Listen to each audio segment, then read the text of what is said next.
Nous,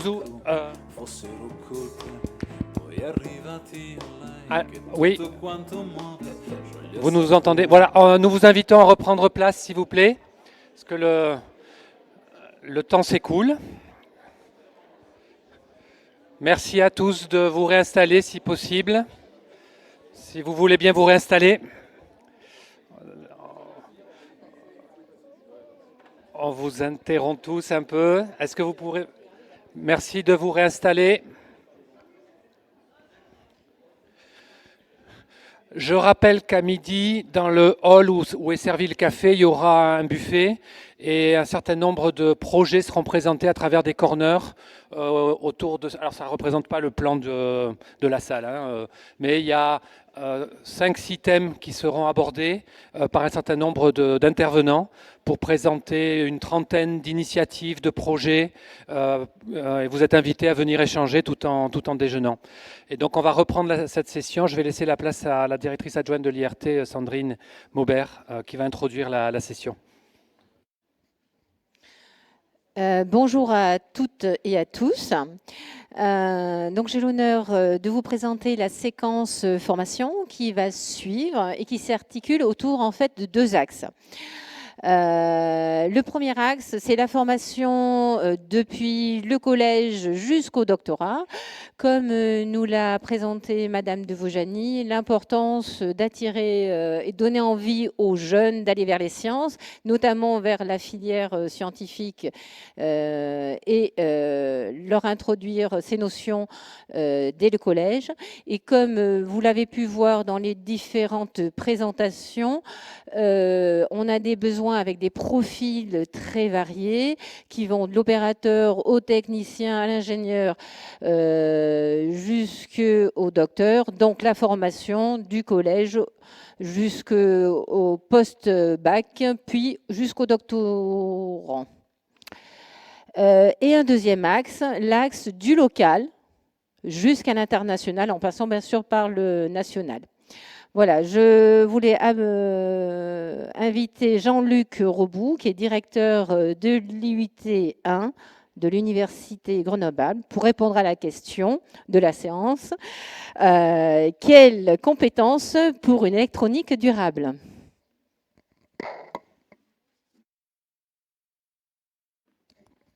Bien, merci beaucoup. Ce que je propose, c'est que nous rejoignent les 6 intervenants qu'on a prévus sur cette partie séquence formation. Donc, je vais le faire dans l'ordre d'apparition sur la planche. Donc, Guy Châtaignier, donc, qui est inspecteur pédagogique régional. Emmanuel Pistonneau, donc maître de conférence à l'Université Grenoble-Alpes et porteur du projet Femmes dont on a déjà pas mal parlé. Maria Afsar, donc de CEMI Europe, qui s'est installée. Sandrine Beaufils, Axiel, et qui est ici au titre aussi du comité stratégique de la filière électronique. C'est pas Valérie Jandet qui va nous rejoindre pour Pôle emploi, mais Catherine Krebs, bienvenue. Et puis Lorena Engel, donc est professeure à Grenoble INP. Et donc on a proposé, voilà, sur cette séquence formation, un ensemble de présentations articulées. Alors, l'intitulé « Quelles compétences pour une électronique durable ?» L'idée n'était pas du tout de se découpler complètement de l'éco-conception et de cette compréhension-là du terme de durable, mais plutôt de dire que, voilà, dans l'état d'urgence dans lequel on est, on cherche plutôt à appliquer aussi cette notion de durabilité au fait d'avoir une articulation durable entre l'attractivité, les formations et les carrières, et d'arriver à faire rejoindre, parce que je pense que c'est tout l'enjeu, quelque chose qui a déjà été exprimé, qui sont les besoins industriels et les besoins de compétences, et c'est quelque chose qui est beaucoup dans les discours, avec le fait qu'il faut qu'on arrive à susciter des envies chez les étudiants, et puis sous toutes les personnes qui pourraient être en formation, des envies de carrière, des envies de cadre de vie, puisque en fait, je crois que voilà, on les attirera pas juste en exprimant qu'il y a des besoins. Je pense qu'ils sont très conscients qu'il y a des besoins, il n'y a pas de problème. Mais par contre, la question de savoir s'ils ont envie d'en faire carrière et en particulier d'en faire un choix de vie est quelque chose, je pense, qui doit guider la façon dont on présente les choses. Donc, on va vous présenter quelque chose qui ne se voulait pas du tout exhaustif sur l'ensemble de l'aspect formation. Comme ça a été dit, je crois qu'on s'est concentré au début sur l'aspect territorial pour répondre à l'intitulé de Formol. Mais comme nos territoires ne sont ni isolés ni étanches, on n'a absolument pas fait l'économie. On est très content d'inviter deux points de vue qui sont un point de vue national. On a parlé beaucoup de l'AMI qui est aujourd'hui labellisée sur la région, mais il y a d'autres AMI en France sur la même thématique. Il y a 5 AMI qui ont été labellisés dans le cadre de la deuxième levée de l'appel à manifestation d'intérêt. Donc ça valait la peine de voir ce que faisaient les gens qui avaient finalement des problématiques qui étaient proches des nôtres. Et puis c'est un problème qui est international. Alors on s'est limité au caractère européen, mais pour montrer qu'on n'est pas les premiers à se poser la question, puis qu'il y a déjà un certain nombre de choses qui ont été proposées. Et puis pour finir, on donnera un aperçu de donner la parole aux étudiants, parce que finalement, je pense que c'est eux qui parlent le mieux de cette articulation entre les besoins de compétences et leurs propres envies et ce qui va faire leur choix. Et ça conclura cette séquence. Donc ce que je vous propose, c'est qu'on commence directement. On va donner la parole à Guy. Voilà. Sur le premier thème de la journée, donc sur les formations ici initiales et continues. Je te prête ça, je crois que c'est le plus simple. En principe, ça défile. Tu dois voir le retour là. Donc il faut que j'appuie. Bien, bonjour à toutes et à tous. On vous a mis à chaque fois une diapo pour vous indiquer un petit peu les corners que vous allez pouvoir adresser ensuite si vous voulez évidemment prolonger la discussion ou si vous avez des questions, puisque on n'a pas des questions organisées au fur et à mesure.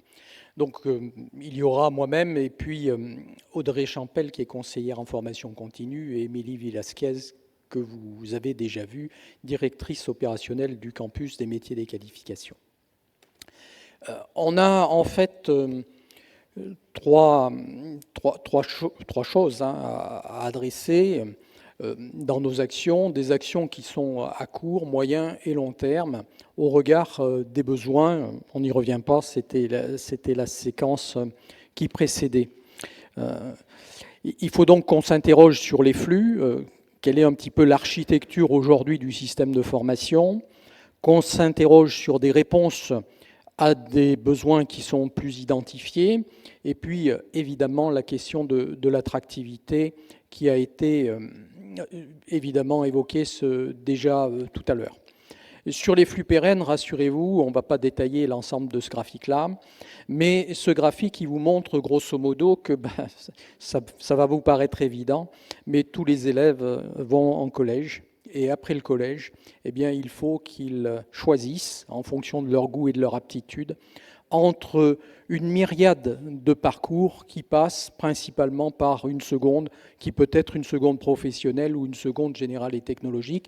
Mais vous voyez que le premier palier d'orientation, évidemment, se fait post-troisième. Et il y a un deuxième palier d'orientation qui, après une seconde professionnelle, dans le cadre de ce que l'on appelle une famille de métiers, permet d'adresser une filière plus particulière qui ici pourrait nous intéresser autour de l'électronique, on pourra en dire un mot. Ou bien, après la seconde générale et technologique, qui est commune à tous les élèves qui la choisissent, vers des séries, quand ils choisissent une voie technologique dès la première, ou bien à travers un choix de spécialité, une combinaison de spécialités, puisque c'est la conséquence de la dernière réforme du lycée, 3 spécialités en première, et puis ensuite, 2 spécialités en terminale. Donc l'ensemble de ces choix, évidemment, va contribuer ou pas à alimenter la filière qui est la filière microélectronique derrière. Et bien entendu, vous avez tout le post-bac derrière, à travers, selon la voie que l'on a choisie directement après la troisième, après la seconde, les différents cursus que je ne vais pas tous nommer ici, mais que vous voyez que ce soit des classes préparatoires, des bachelors universitaires de technologie, des brevets de techniciens supérieurs, ou après un bac professionnel aussi pour certains, à entrer dans la vie active. Ce qu'il faut retenir peut-être de l'ensemble de ces parcours, c'est que finalement, ce n'est jamais terminé, si on peut dire. On pourrait rajouter, ce qui n'est pas le cas ici, la formation tout au long de la vie, avec les allers et retours qu'on pourrait envisager entre des périodes de travail et puis des périodes de formation. Mais vous voyez, il existe de multiples parcours et finalement, c'est quand même ce que l'on va faire dès le collège, dès le lycée, qui va définir un certain nombre de trajectoires et adresser les différentes filières et les différents métiers. Donc dans ces parcours, pour faire très simple et revenir à notre sujet autour de la microélectronique, vous voyez qu'on a en bac général un certain nombre de spécialités qui sont des spécialités scientifiques, sciences de l'ingénieur, NSI, physique-chimie. On a aussi des séries dans le bac technologique, on a aussi dans la voie générale des bacs professionnels, des mentions complémentaires, des BTS, avec de l'électronique, de l'informatique, de la mesure, de la photonique, etc., de la maintenance, qui est souvent demandée. Donc voilà les parcours. On peut se poser la question, et l'électronique dans tout ça, où on la trouve? Pas beaucoup dans la voie générale. Je ne veux pas dire totalement absente, mais on n'adresse pas aujourd'hui la partie électronique, microélectronique dans les spécialités de la voie générale. Un petit peu dans la voie technologique à travers un enseignement spécifique qui s'appelle SIN, Système d'information et numérique. Un petit peu sous l'aspect physique-chimie avec SPCL, et puis bien sûr les enseignements de physique-chimie, mais ce n'est pas dédié du tout à la microélectronique. Un peu dans le cadre de la voie professionnelle avec notamment la réforme, et c'est la nouveauté à partir de la rentrée 2023, avec la filière CIEL, cybersécurité, informatique et réseau et électronique. Donc dès la rentrée 2023, on peut agir sur ce levier pour améliorer, on va dire, le nombre de jeunes qui pourraient s'engager dans des formations du domaine de la microélectronique et plus largement de l'électronique. Et puis vous avez tout le reste, des BUT, mesures physiques, GE2I, les écoles d'ingénieurs, licence, doctorat, on enchaîne. Voilà. Sur les actions très court terme, certaines ont été déjà développées, titre d'opérateur en micro-nanotechnologie qui est porté par le GRETA, le titre de technicien de maintenance industrielle qui a été évoqué aussi tout à l'heure, avec des collaborations entre l'Académie de Grenoble, GRETA, ST Microelectronics, des colorations de formation à la microélectronique. Ça, ce sont des projets qui sont fortement envisagés, mais qui n'ont pas encore démarré, qui vont démarrer grâce aux réponses aux AMI-CMA. Des développements de formation initiale et continue. Ça a très légèrement été évoqué avec la mise en place, par exemple, d'une école de l'électronique, mais très concrètement pour nous déjà acté sur l'augmentation de l'offre de formation avec des établissements comme le lycée Vaucanson, le lycée Algoula-Fémas, pourquoi pas un autre lycée sur la Haute-Savoie, puisqu'il faut bien mailler l'ensemble du territoire de l'académie et au-delà de la région Auvergne-Rhône-Alpes. Donc ces développements, ces colorations, elles doivent être conduites en partenariat avec les organismes de formation, l'enseignement supérieur qui a les compétences, et puis les entreprises qui sont évidemment irremplaçables dans le cadre de ces colorations. Et enfin, troisième point sur l'attractivité, il existe déjà des actions qui ont été engagées d'ailleurs depuis de longue date. Je pense à Nano at School, qui est une véritable collaboration avec Sim Nanotech et Giant, qui, de mémoire, doit dater d'une douzaine d'années. On a d'autres actions qui permettent évidemment d'adresser et d'inciter finalement les jeunes, en tout cas au moins à découvrir les métiers de la microélectronique. On a des stages découvertes pour les enseignants, on a des actions qui ont été conduites comme Parallax. Il reste à conduire davantage de communication pour adresser tous les publics et promouvoir auprès des élèves là où ils sont, c'est-à-dire à travers les enseignements, parce qu'il faut adresser les élèves là où ils sont, hein, pour un seul chiffre. Dans l'Académie de Grenoble, vous avez 40 000 collégiens par niveau. Donc toutes les actions qu'on peut conduire sont certes très intéressantes. Quand on s'adresse à, allez, on va être très optimiste, une centaine de collégiens, c'est bien, mais on est loin finalement d'un objectif qui nous permettrait d'adresser ces collégiens-là en ayant conscience que si on n'intervient pas à ces niveaux-là, ils ne découvriront pas ce qui est la microélectronique. Voilà. Merci Guy. Je te propose de passer l'ustensile à ton voisin, donc Emmanuel. Bonjour à toutes et tous. Donc, je vais passer au transparent suivant. Donc, voilà. L'objectif ici, ça va être de vous présenter rapidement. On a 3 minutes normalement, donc je vais essayer de tenir, mais ça va être difficile. De présenter en 3 minutes le projet FAME. Alors, le projet FAME, c'est un projet qui est lauréat de l'AMI CMA sur le volet électronique. C'est un projet donc tourné autour de la formation, de l'attractivité des métiers de l'électronique. Donc, il y a la microélectronique, bien sûr, dans le domaine.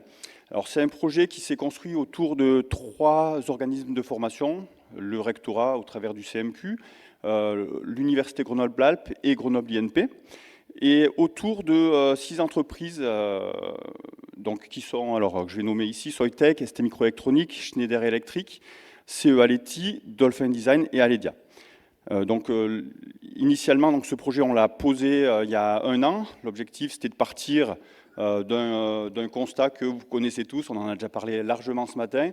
On s'aperçoit qu'on a vraiment des difficultés pour arriver à embaucher les jeunes dans nos domaines. Et de la même manière, nous, au niveau des formations, ce qui a été un petit peu moins dit, mais au niveau que ce soit BTS et que ce soit au niveau BUT, on a du mal à remplir nos formations.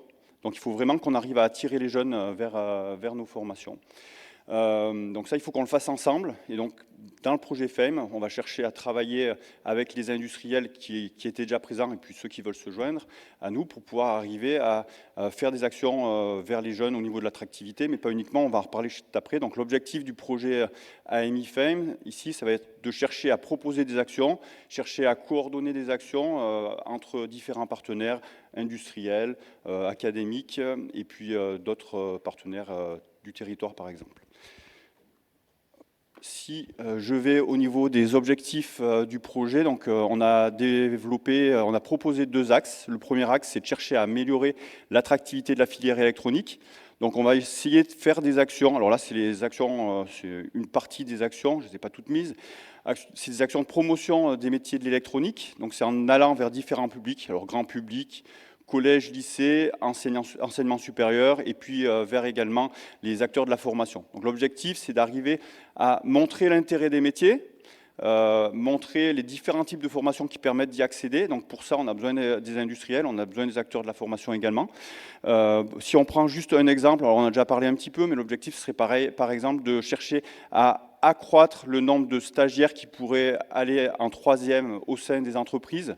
Donc voir comment on pourra arriver à décupler ça avec les entreprises pour faire en sorte que les jeunes puissent connaître les différents types de métiers qu'on peut avoir dans nos domaines en électronique, en microélectronique. Ils sont très nombreux. Voilà, donc ça peut.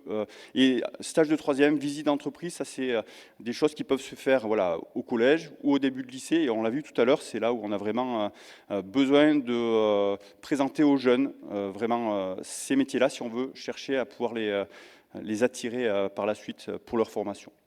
Si on regarde rapidement le deuxième axe, donc au niveau du deuxième axe, l'objectif c'est de chercher à répondre aux besoins en termes de formation et de compétences.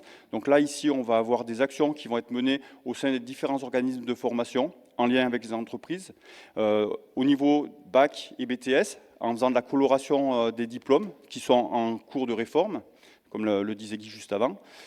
Donc le BTS Ciel notamment. Au niveau BUT, c'est pareil, c'est la coloration des diplômes. Vous avez vu, le B a remplacé le D qu'on avait avant. C'était un DUT qui était en 2 ans, maintenant c'est un BUT en 3 ans. Et donc dans ce cadre, on va chercher à répondre encore mieux, si possible, aux besoins.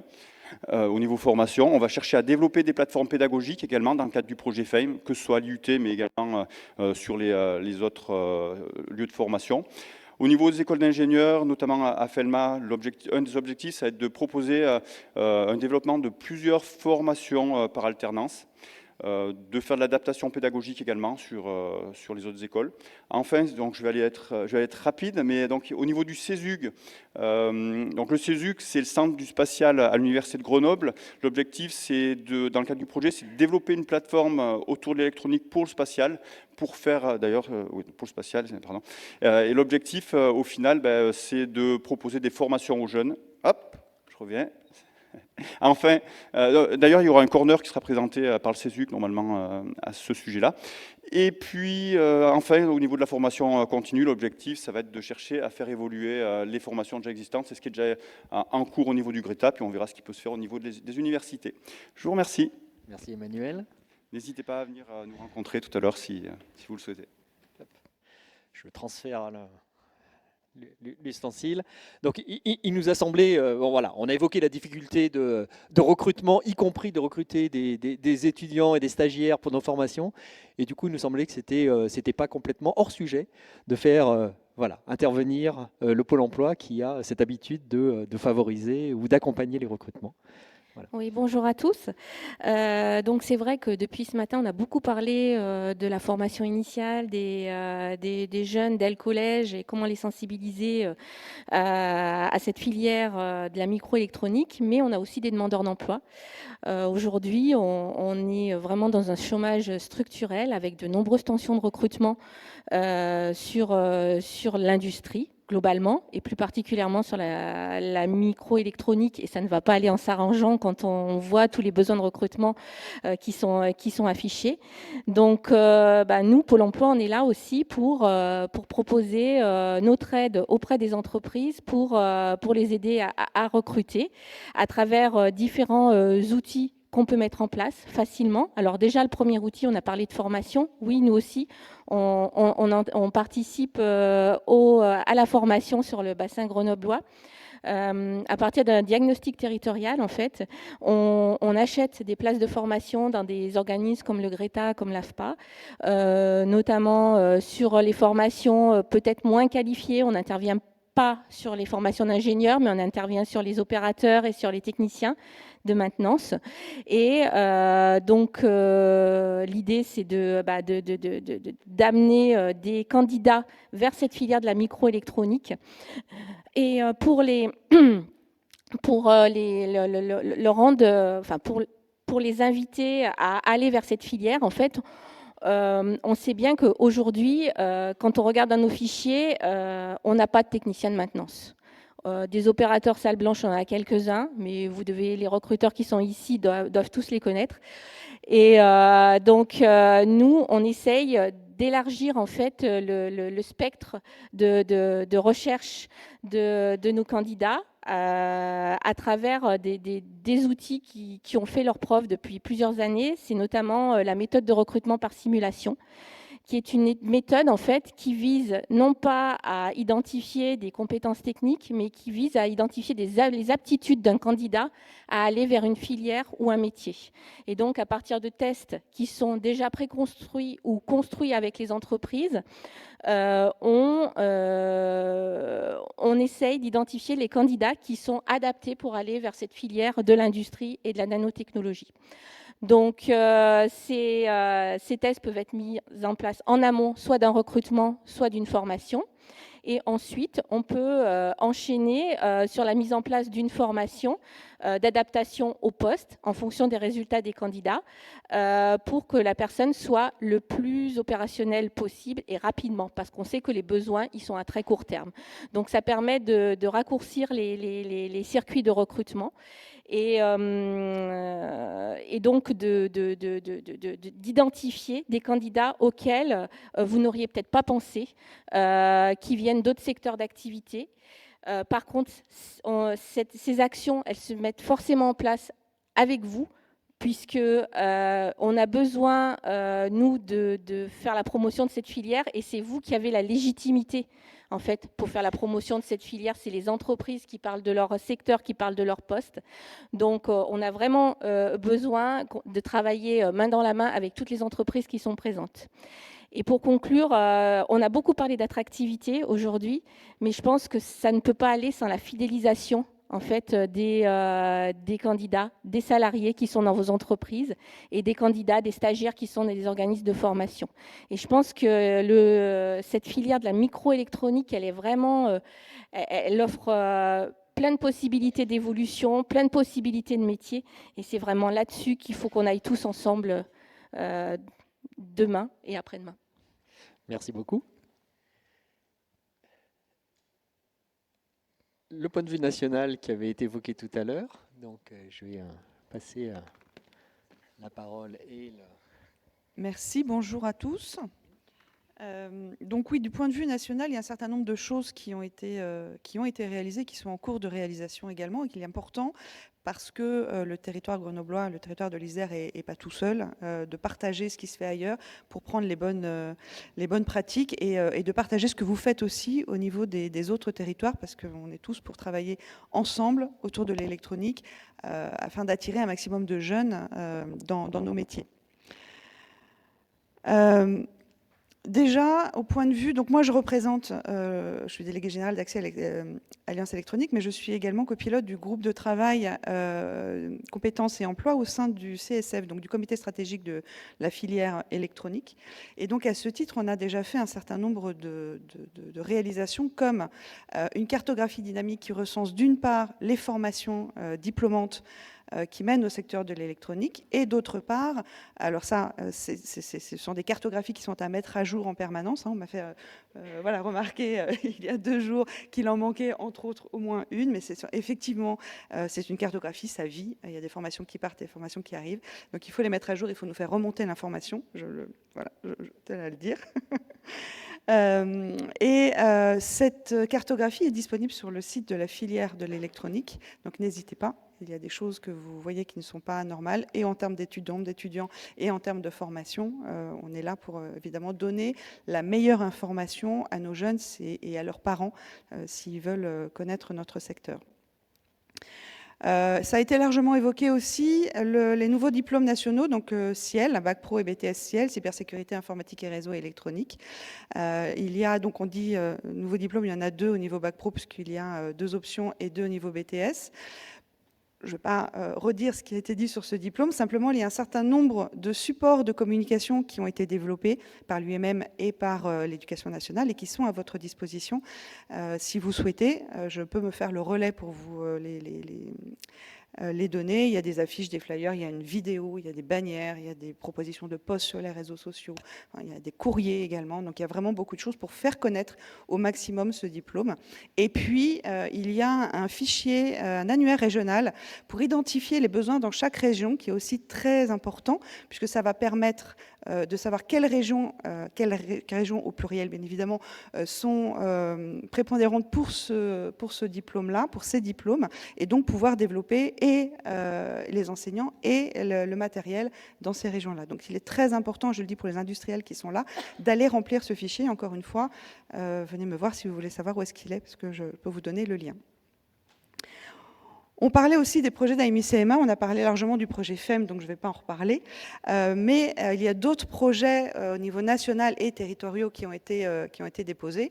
Et donc là, je vais vous faire un résumé, mais vraiment très très rapide, et bien évidemment je reste à votre disposition pour vous donner les coordonnées des personnes qui pilotent ces projets si vous voulez en savoir un petit peu plus. Au niveau national, il y a le projet Inforisme, donc ingénierie de formation innovante et stratégique en microélectronique. C'est porté par le GIP CNFM, qui, pour ceux qui ne le connaissent pas, est un groupement qui représente 12 pôles universitaires à travers la France. Donc c'est vraiment national, puisque pour le coup c'est porté par ces 12 pôles universitaires. Olivier Bonneau est ici et je crois qu'il a un corner qui pourra répondre à toutes vos questions au sujet de ce projet. Alors on est au cours de... Ils attendent l'avis officiel d'acceptation. Il est officieux, mais il n'est pas encore tout à fait officiel. Donc ces formations, c'est la formation supérieure et la formation continue. Il y aura plus de 32 000, d'ici 2030, plus de 32 000 formés.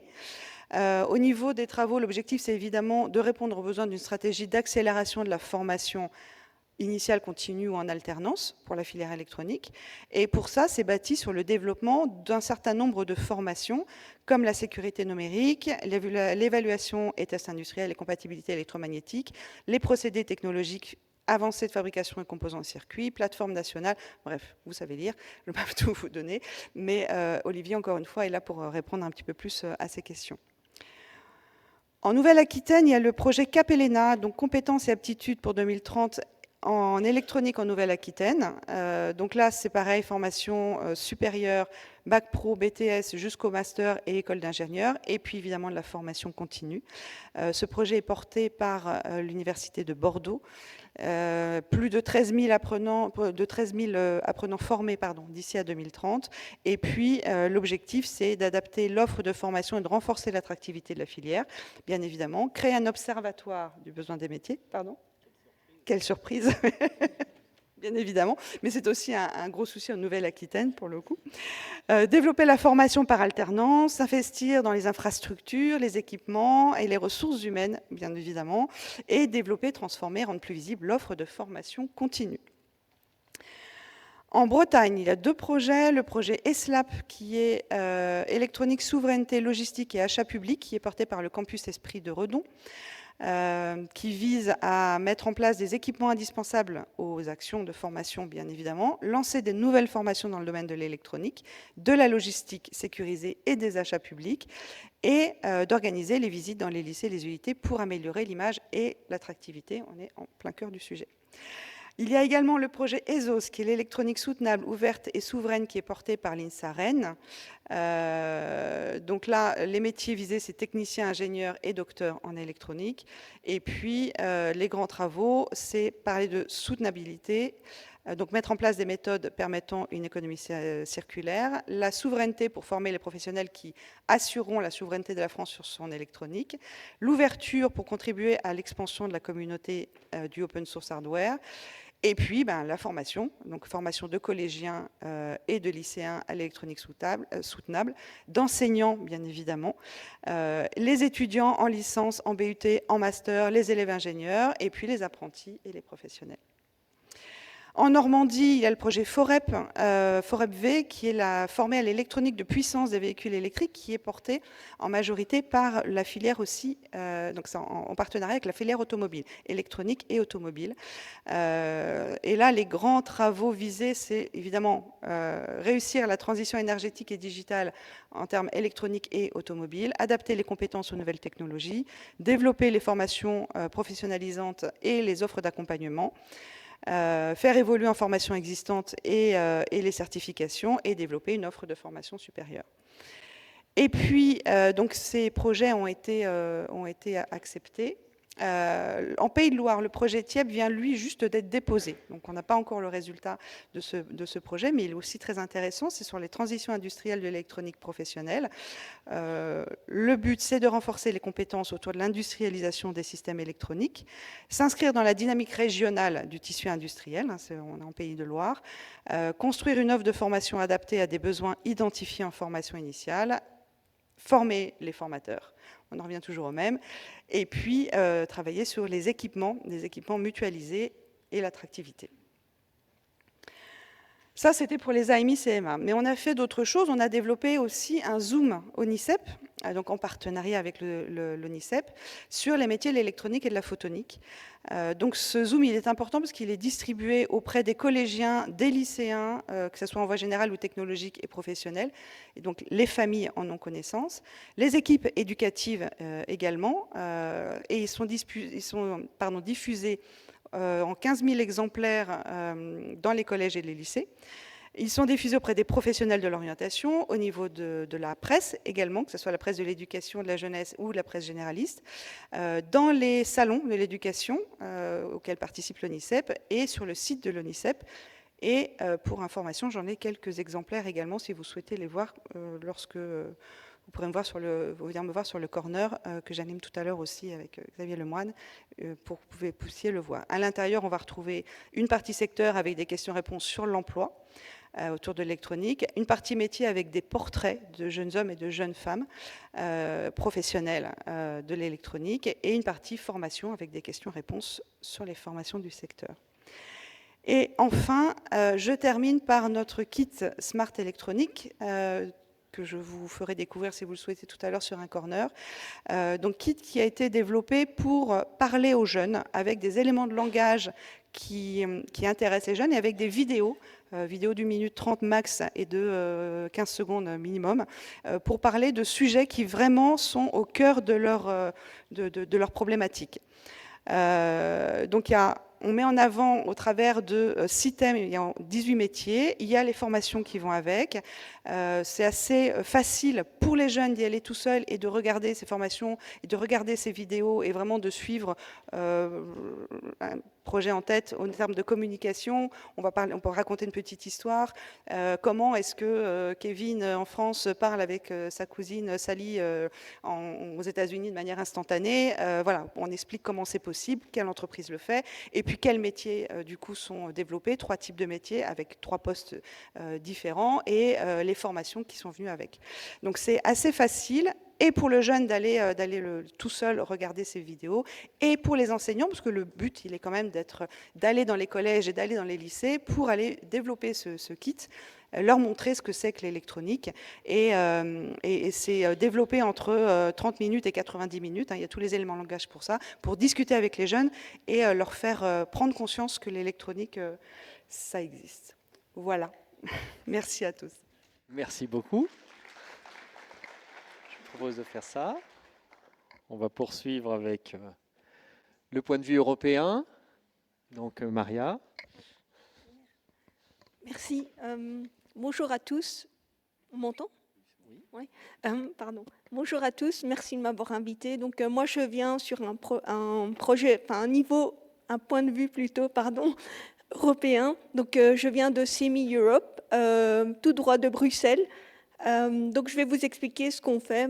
En fait, on a 2 choses. Donc, il y a la CEMI University qui a été lancée en février cette année, donc qui regroupe plus de 300 cours en ligne qui sont proposés à tous nos membres particulièrement, et bien sûr c'est ouvert à tout public aussi, mais malheureusement, ça a un prix, donc forcément tout étudiant ou autre ne pourront pas spécialement accéder. C'est pourquoi on a Métis, le projet Métis, en fait, qui est un projet qui a été lancé en 2018. Enfin, il a été discuté déjà en 2018, donc vous imaginez le temps que ça a pris pour développer. Donc, il a été accepté par la Commission européenne en 2019. Donc, il a démarré. Donc, c'est un projet qui compte 18 membres, qui sont à peu près dans plusieurs pays européens. Donc, le but de Métis, c'est de développer des modules de cours en ligne et des cours qui peuvent aussi se passer physiquement, donc dans des salles d'audience comme ici, qui sont proposées par certaines universités membres de Métis, comme l'Université de Norvège, qui en propose sur place également. Donc, les modules sont disponibles dans différents groupements, donc tout ce qui est les éléments, donc la manufacture,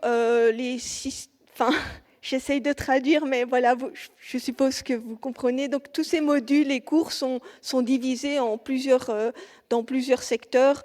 Ils ont été donc proposés par ces membres du projet, qui sont 9 au total.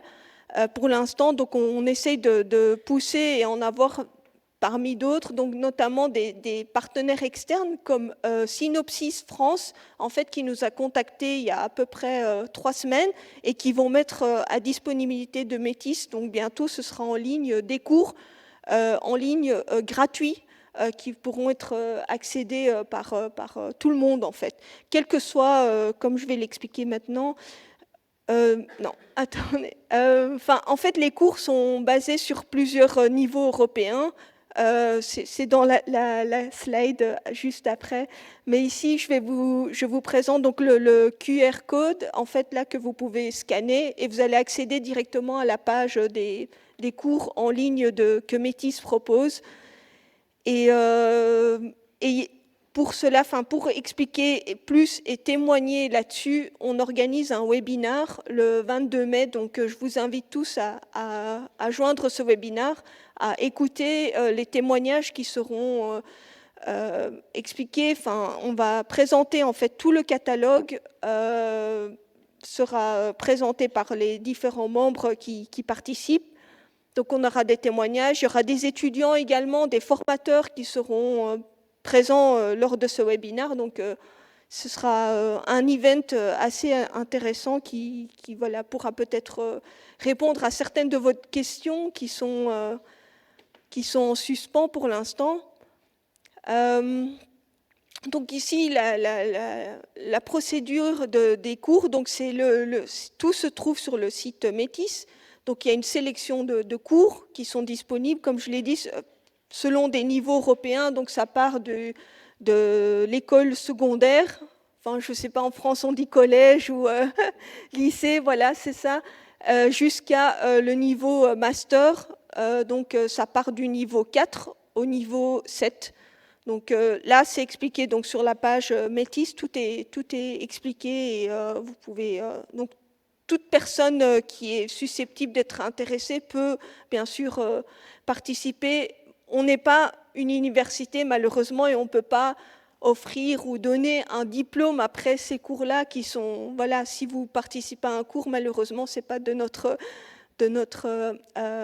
pouvoir, mais ce qu'on offre, c'est voilà, les étapes. Donc, lorsque vous vous inscrivez, vous assistez au cours, vous répondez à un petit questionnaire. Juste après, vous recevrez un certificat de participation qui juste vous prouve que vous avez participé à l'un des cours de Métis. Et voilà. Ce sera tout pour moi. J'espère que voilà, vous voir au corner et en savoir plus. Et si vous avez des questions, n'hésitez pas à passer. Merci. Merci beaucoup. Donc, je propose de transférer directement. Donc, on va terminer par, j'allais dire, la parole aux étudiants à travers l'intervention de Lorena. Oui, bonjour à toutes, bonjour à tous. Donc moi, je vais vous présenter d'abord l'école d'ingénieurs Felma et ensuite l'apport que nous avons en tant qu'école d'ingénieurs à l'attractivité de ces métiers de la microélectronique et comment nous, on envisage en fait l'amélioration de à la fois de l'école et à la fois de l'employabilité de nos étudiants. Donc j'ai intitulé cette présentation Felma, l'école où les ingénieurs sont impliqués, ils sont pilotes aussi des transitions socio-écologiques et vous allez comprendre aussi pourquoi par la suite. 2-3 mots de Felma. Donc Felma, c'est une des écoles d'ingénieurs de Grenoble et IMP. Grenoble et IMP regroupe 7 écoles d'ingénieurs et une école de management depuis 2 ans maintenant.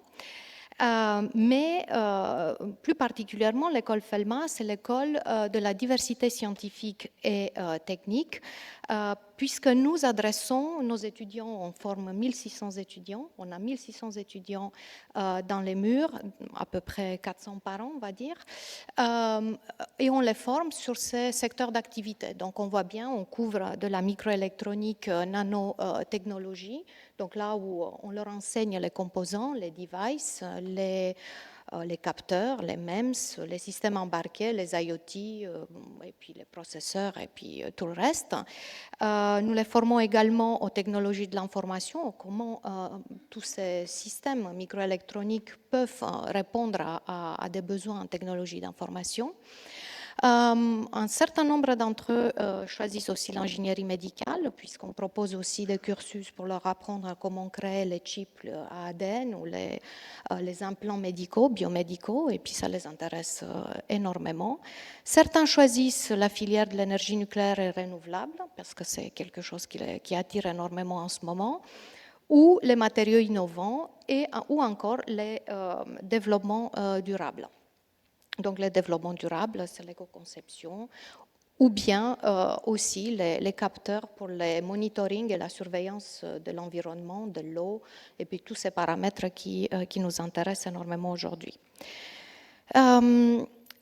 J'ai choisi de partir aussi du constat que vous avez fait tous, mais avec une vision un petit peu plus internationale, puisque ce que je vous montre ici, c'est une situation qui a été discutée aux États-Unis l'an dernier, et le VP de Intel, que tout le monde connaît, s'était amusé en fait de calculer ou de montrer les courbes d'entrée en fait dans les universités américaines. Et vous voyez, comme tout le monde, que les écoles d'ingénieurs en électronique donc subissent en fait une décroissance très très importante au détriment de tout ce qu'on appelle les computer science ou les écoles d'informatique. Et bien sûr, la question aux États-Unis, la première question qui sont posées, c'est est-ce que c'est l'écart de salaire? Puisque c'est vrai que c'est exactement le même écart de salaire. Donc, et puis, si on regarde un petit peu en Europe, c'est peut-être vrai aussi. Mais pas tout le monde est sensible au salaire, et ça, on le sait très bien, puisqu'on voit les étudiants d'aujourd'hui, toutes ces générations post-Covid, qui sont plutôt en quête de sens, en quête de passion pour un métier, qui se posent la question de l'utilité d'un produit. Mais il y en a d'autres qui se disent, mais je ne vais quand même pas y aller là-dedans, parce que c'est quand même très, très difficile. La microélectronique, c'est quand même un métier qui est extrêmement technique. Il y a une difficulté, effectivement, de répondre à un certain nombre de défis. D'autres se posent aussi la question de manque de stages pour les débutants. Est-ce qu'on peut proposer en microélectronique des stages pour les collégiens, bien sûr, mais aussi pour ceux qui sont en classe préparatoire, pour qu'ils fassent, par exemple, un job d'été plutôt en microélectronique au lieu d'aller faire un job d'été dans un bar à Ibiza. Ou d'autres se disent les cycles de design-production sont quand même trop longs. Donc, on n'a pas le temps de voir l'implication de l'individu dans la production et dans un produit final. Et puis, on constate aussi que certains s'inquiètent sur les faibles progrès dans la carrière. Et c'est peut-être vrai. Et c'est peut-être vrai aux États-Unis. Donc, nous, on n'a pas forcément cru tout ce qu'on voyait là-bas. Et on s'est posé aussi la question du côté français ou du côté même carrément Grenoble. Donc, on a mis en place dans les consortiums, à l'aide des consortiums IRT Nanoelec, une enquête qui a été menée par mes collègues Madame Morfouli et Madame Blanco de Grenoble École de Management avec l'appui de l'ingénieur pédagogique Estelle.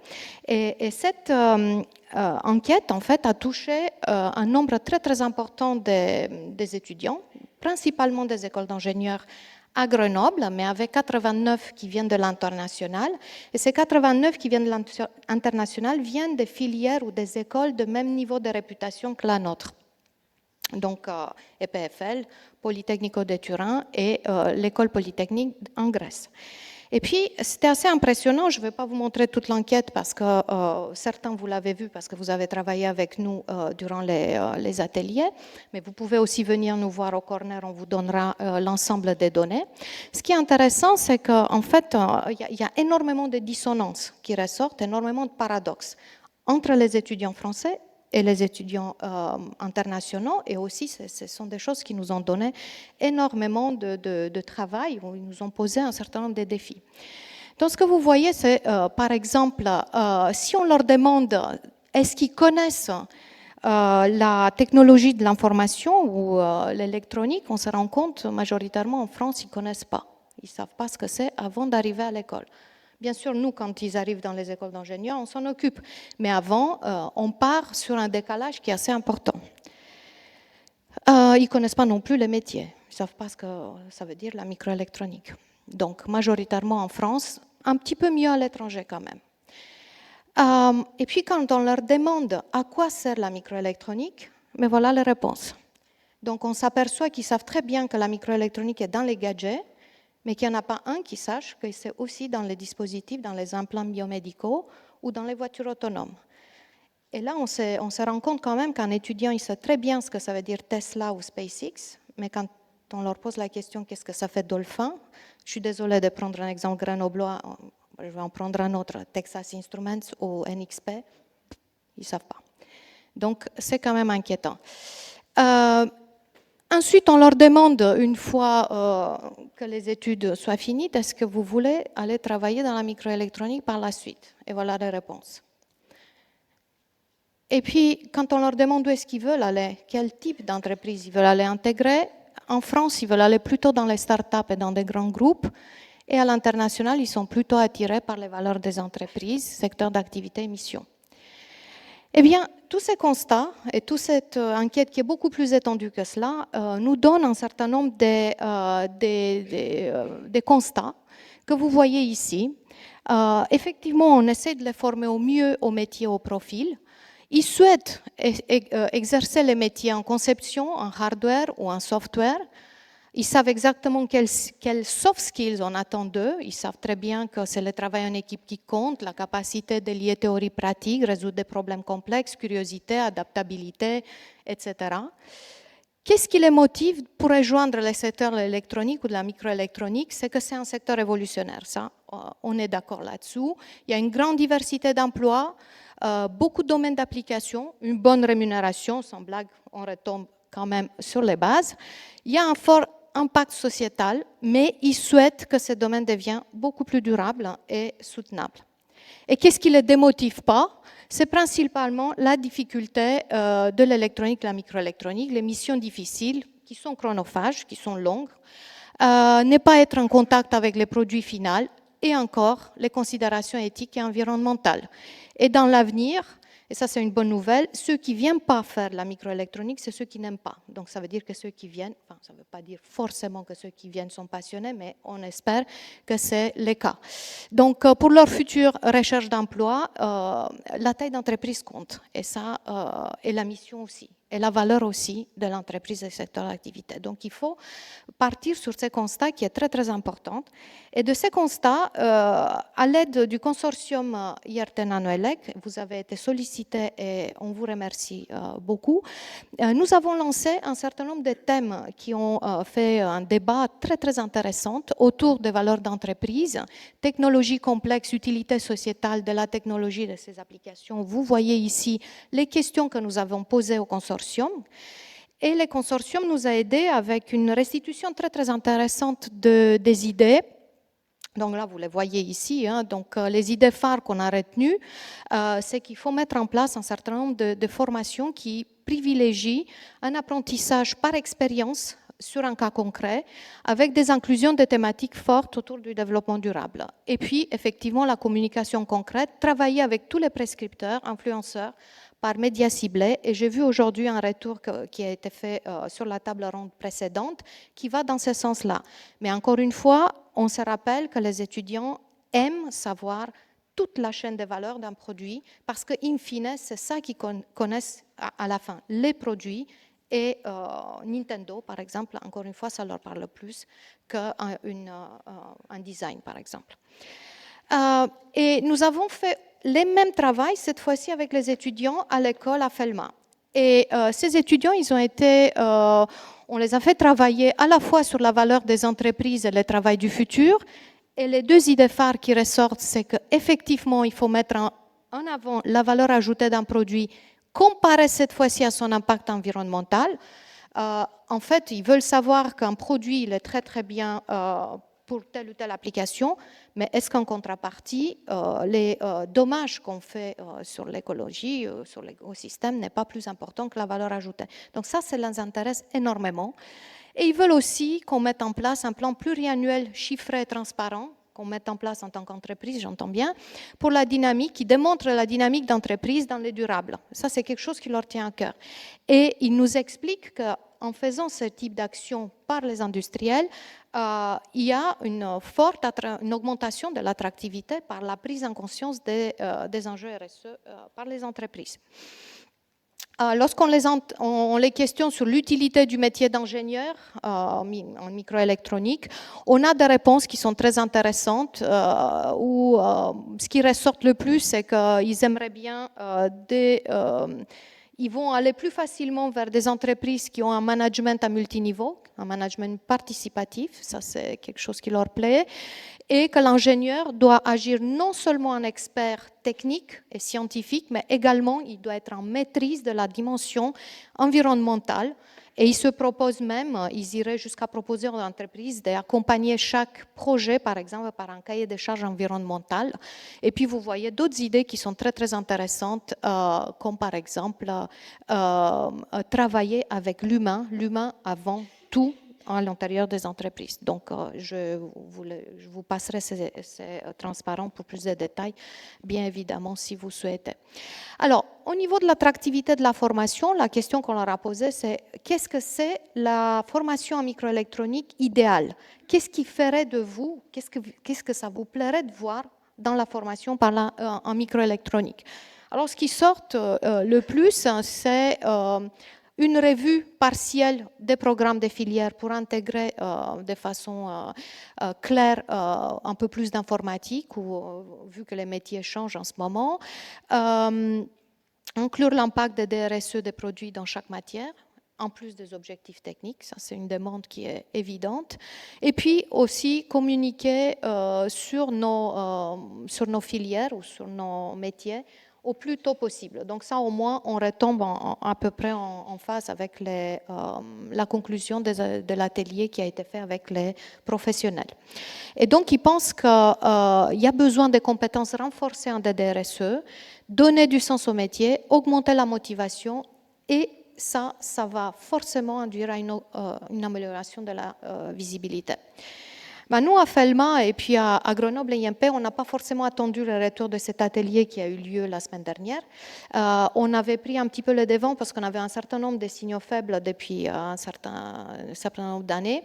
Et de façon, on va dire, corporate, donc dans tout Grenoble et IMP, nous avons mis en place une semaine d'immersion, une semaine qu'on appelle Kaléidoscope. Donc nous avons un corner tout à l'heure à la pause.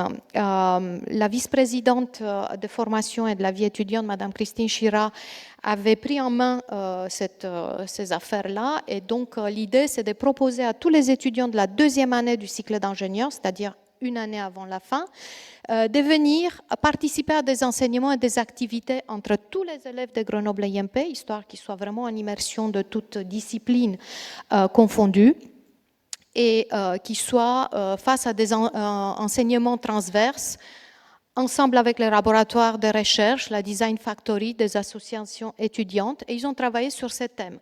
L'éthique, transition, la créativité, les Fab Labs, l'interculturalité. Et donc, l'idée, c'est de les former au plus proche possible des enjeux. C'est une semaine qui était une semaine complète, qui a eu beaucoup de succès en octobre dernier, et pour lesquels on va partir sur une deuxième version en février 2024, cette fois-ci aussi ouverte à toutes les écoles d'ingénieurs. Donc ça veut dire à peu près 1600 étudiants sur l'ensemble des écoles, parce que ça ne concerne qu'une seule année. On ne peut pas libérer tous les étudiants à un moment donné, c'est impossible. Derrière, on a aussi un certain nombre d'actions vers les étudiants et les enseignants à Felma, que vous voyez ici. Tous les enseignants et les étudiants formés à la fresque du climat, c'est déjà le cas, et à l'atelier d'automne depuis 2023 pour tous. Nous sommes porteurs ou impliqués dans les 5 AMI d'OnFame, qui nous donnent un financement très important pour les équipements, pour développer des TP et des mises en pratique durables. Mais comme M. Benet le disait tout à l'heure, on reste un petit peu tendu sur le recrutement parce qu'on reste à volume constant en nombre d'enseignants. Et puis, qu'est-ce qui reste à faire? Parce que monsieur le sous-préfet nous a demandé aussi de montrer les défis que nous avons. Eh bien, il reste beaucoup à faire parce que vous voyez ici un certain nombre de choses qu'il va falloir enseigner. Donc, à partir de l'enseignement spécifique sur tout ce qui est thématique RSE, cycle de vie, réparabilité, réutilisabilité, les compétences en électronique durable doivent augmenter auprès des enseignants. Il faut sortir du cadre d'une formation standard, des cours en amphi, et passer plutôt sur des cas d'études, inviter des experts et puis enseigner les enjeux de manière scientifique. Les étudiants n'aiment pas le greenwashing non plus. Donc, il faut qu'on soit conscient.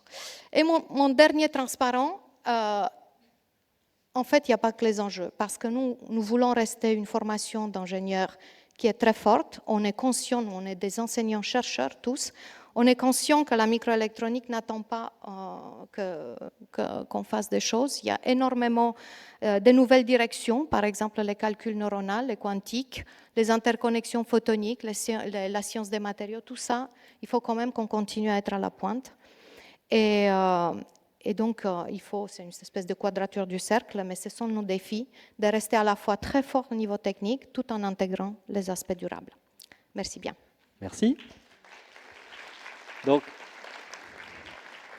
c'était notre dernière présentation. François me disait que les présentateurs et présentatrices, que je remercie tous, ne sont pour rien dans le fait qu'il y a eu des décalages de caractères sur certaines planches. Voilà, c'est les aléas de la transcription.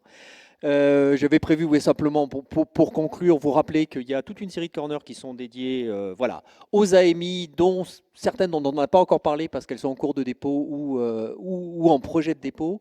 Des choses dont des plateformes de formation, les ressources internationales, on en a parlé, mais bon, voilà, je vous ai mis en bleu tous les intervenants que vous avez eus aujourd'hui, que je remercie encore, d'accord, seront présents sur des corners et vous pourrez aller discuter avec eux sur les thèmes qui viennent de vous être présentés. Merci beaucoup pour votre attention.